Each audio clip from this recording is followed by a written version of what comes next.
Ako si živeo u Jugoslaviji, znaš ovaj sat.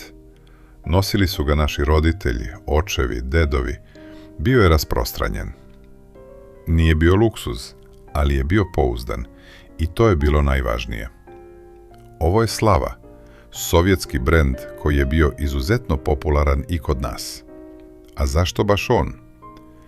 Njihovi satovi su bili pristupačni, jednostavni za održavanje i mogli su da rade godinama.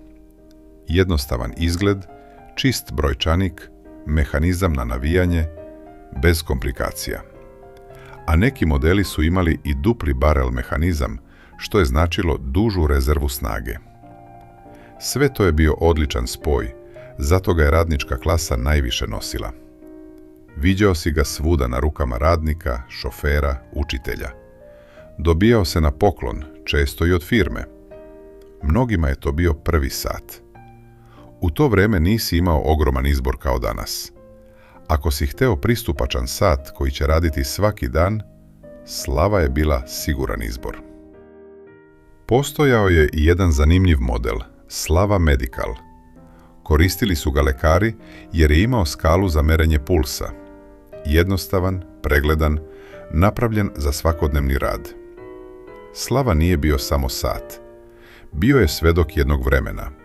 Nosio se na posao, školu, u vojsku, kroz svakodnevni život. I možda nije bio skup, ali je bio uz ljude koji su gradili porodicu, radili, stvarali. I zato ga se danas mnogi sećaju. Ja sam jedan nasledio od dede. Ne služi više da pokazuje tačno vreme, već da me podsjeća na njega. Velike su šanse da je neko u tvojoj kući imao ovaj sat.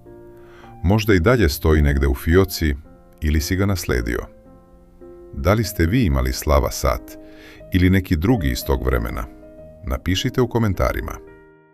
Za još ovakvih priča o satovima, zapratite Sat i stil.